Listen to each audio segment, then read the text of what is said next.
what it is. It's your guy, Rhett, Butler, and this. Well, this is that pretty left hook. Hitting you in your goddamn liver, fool. Man, listen. You know I always come to you with the awesomeness in the fight game. And this has been a pretty exceptional weekend and now week. First, I got to hit you with some jabs. First jab, Rolando Romero. Oh my God. Got the steal of the century, the deal of a century. This fighter who pretty much everybody already was saying he got the quote-unquote Mayweather protection program, fought Ismael Barroso in Vegas, which is his home ground. Now, mind you, Rolly, how old is Rolly? Rolly, I think 28. Ismael Barroso, 40 years old. So let's not get it twisted. It's still a flip-flop fight in terms of age where Rolly would have the advantage. But Rolly was getting handled a little something in the fight. A little something was getting handled. But when it came down to it, referee Tony Weeks ruled the fight a knockout at, what round was this? He ruled the fight a knockout in the 9th round. And if you watch the fight, I mean, there was a flurry going on, but Rolly was hardly landing. Some did land, but Barroso was still on his feet. And for Tony Weeks to wave the fight off in the corner, when Barroso was still up, still standing, not dropping, after Barroso dropped Rolly in the fight, by the way, and Rolly dropped Barroso, let's not get it twisted, it was balanced, but Tony Weeks stopped the fight, the referee. Now, I'm going to say this. Immediately, all boxing fans, including actual boxers, went crazy. You know, Clarissa Shields, the GWOAT, she's like, y'all done ruined the GWOAT's night. Boxing took an L tonight. That shit was pathetic. And Barroso ain't 40. I don't care what y'all say. Good night, y'all done ruined the GWOAT weekend. Then Ryan Garcia typed in all bold caps, so you know it's real. Wow, that was dirty. Way too early. Hashtag Romero versus Barroso, so you know who he talking about. But Rolly took the time in the ring to call out Ryan Garcia and said, now I got the belt. You just got handled by Tank. I got handled by Tank. Come see me for this super lightweight action. Step up to 140, my man. And I'm going to tell you something.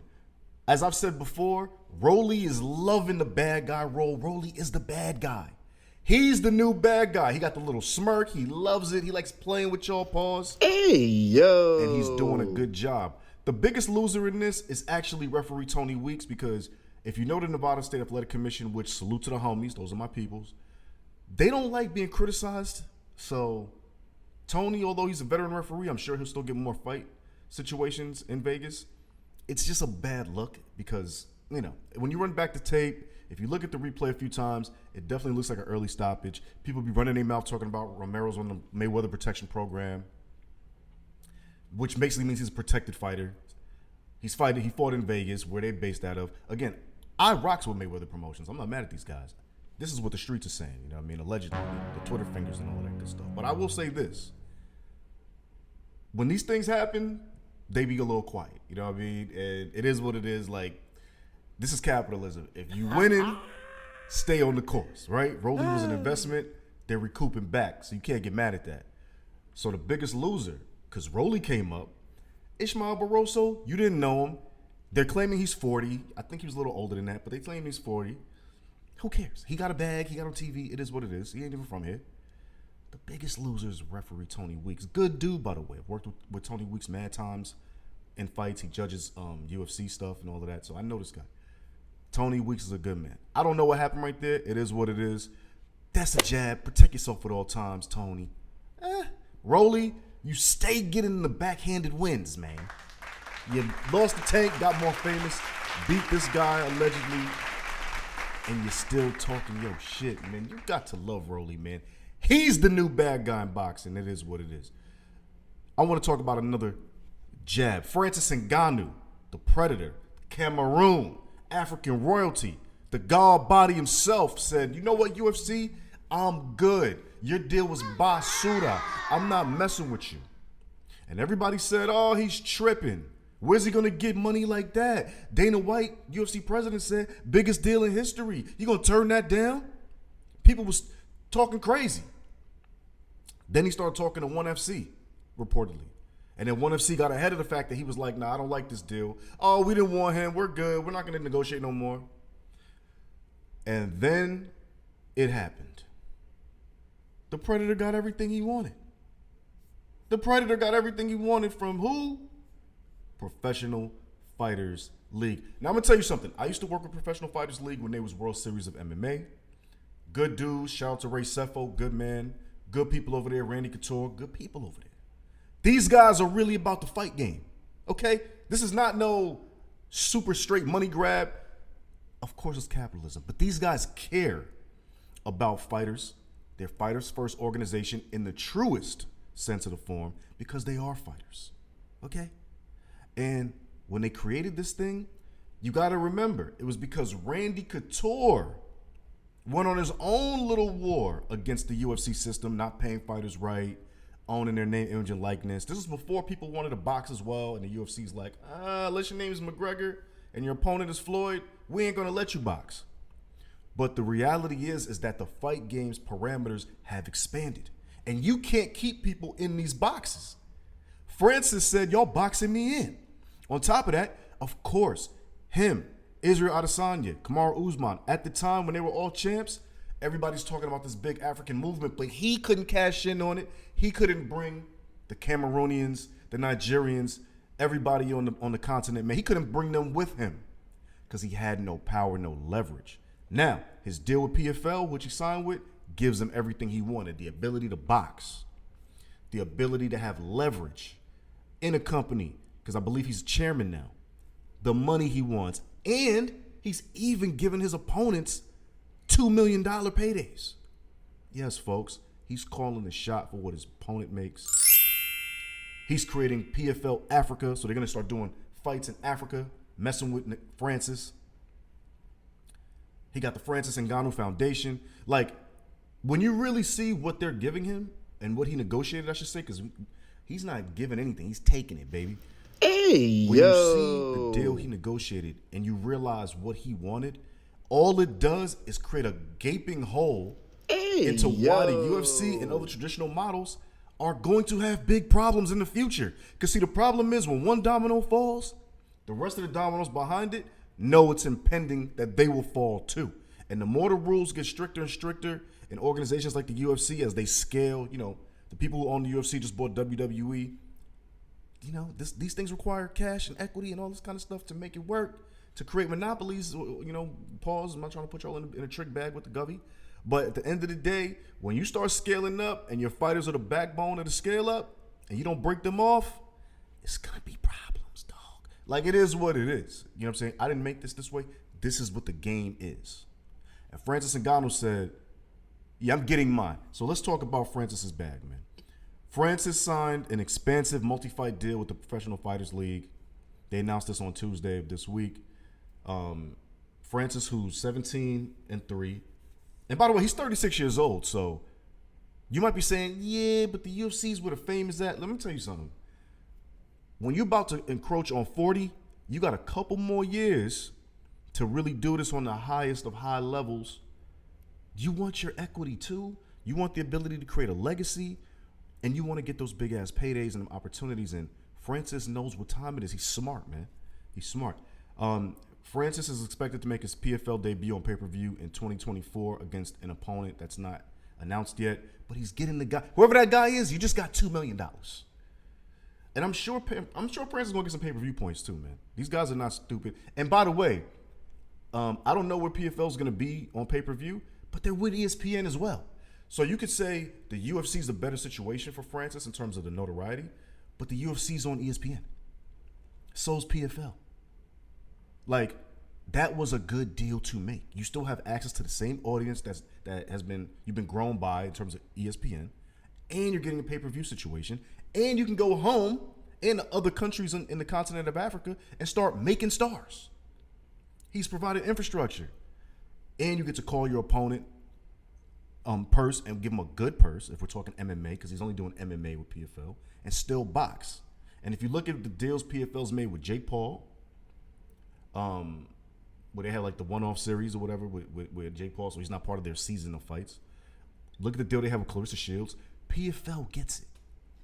I mean, at the end of the day, they get it. You cannot contain fighters, man. Fighters are entrepreneurs, right? It's like Kanye famously said, artists need CEOs, right? Because they are businesses. So it's the same thing with the fight game. It's just that fighters are recognizing, you cannot contain me. I have talent. I want to do multidiscipline, and I want to control my legacy and my trajectory. And that's where the game is going. So UFC, take note, because you got the brand name, but as competitors start letting their fighters have more leeway, they build themselves up through you. Now it's looking like you're the jump-off point. You're the feeder league. I'm going to go out and say it. Now the UFC's looking like a feeder league. I'm sorry. Francis did it to you. It wasn't me, baby. But when you didn't give him what he wanted, it set a standard. You gave Conor McGregor what he wanted, and he's been running amok ever since. He's been running amok. But you gave him what he wanted on some level, right? He looks like he calls the shots for his career within the UFC. He's the only guy I've seen do this. He's the only guy I've seen do this. Francis said, why not me? Why not me? And when y'all said, nah, we good, when the guy Sid Yo Chang, my bad if I fucked up your name, over at 1FC in Singapore, when he said, nah, we good, you could tell it's because Francis wanted equity, Francis wanted a title, Francis wanted a lot. Francis wanted a lot. But he said, I'm worth it. I had to find the right partner. Salute to Francis Ngannou. I told y'all the revolution would be televised with Francis, man. I told y'all. Y'all got to start understanding. The game is evolving, man. It's the same way boxing evolved when Floyd Mayweather showed you you could become the richest boxer businessman in history if you own your space. Francis is owning his space, and the game is better for it. That's a jab. Before we go out, listen, I know the world is talking about Ja Morant. I got to give him a jab. Ja, man, you all of our son, man. We love you, but you bugging. I'm not going to go off on you because I already understand what it is. I've spent plenty of time in the South. I know how it is. I know y'all like to be hot boys and all of that. I know all about Louisiana. He's from South Carolina, but I'm saying this because he loves NBA YoungBoy. Okay? Look, dog, ain't nothing wrong with having a strap. You want to have a weapon. Listen, we all got to protect our families. The problem, just like when fools do the money phones, is that you keep showing the joint. You and your peoples is turning up to the music and the imagery. Listen, there's art can imitate life or life can imitate art. Which one are you doing, fam? Because it looks like you are trying to imitate art. And you got to understand, if NBA YoungBoy's name was NRA YoungBoy, maybe nobody would trip because his message would come off different in terms of like gun rights and whatnot, your amendment rights. But that's not what it is. The artist has had troubles in his life, and that's his personal problem. But the music and the energy, quite frankly, it's toxic. It's toxic. He's toxic. There's a lot of toxicity going on here. You are on nothing but an alkaline program with the NBA. Stop the shenanigans, dude. We don't need it. And if you want to turn up in that way, if that's what you would consider to be fun, putting a joint to your head and looking like your body something, turn the cameras off. It's not our business. Listen, fools gonna be fools, respectfully. If that's what you want to do, don't show me. It's not my business. It's not our business.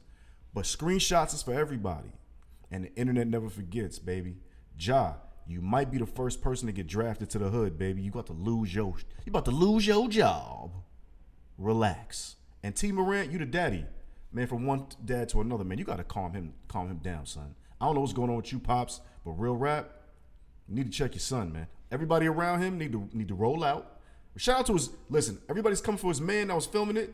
I don't think his man knew that he was going to put the joint up because you see him was like, oh, put the camera down. So salute to him for thinking of like that. But to be quite honest, my man, if I knew you, his friend, you should have off the rip been like, yo, let somebody else hold the burner. And don't nobody do that if we're going to turn up. I know y'all an Instagram generation, so y'all trip.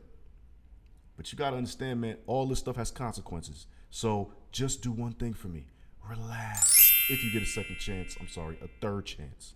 Ja Morant. Yo, you know what it is, man. It's your guy, Rhett Butler. This is that pretty left hook. Shout out to the whole Up On Game familia, man. My man Dustin, my man Vito, my man Blanco, my man Cardo, and of course, my homie, LeVar Arrington. Check us out at Up On Game on everywhere, Twitter, all socials, Insta, all that good stuff. Go to upongame.network, man. Check us all out. We outside. And, of course, check me out at Pretty Left Hook Podcast, at Rhett E. Butler on Twitter and Insta. Because, baby, we outside. Man, don't John Morant yourself, man.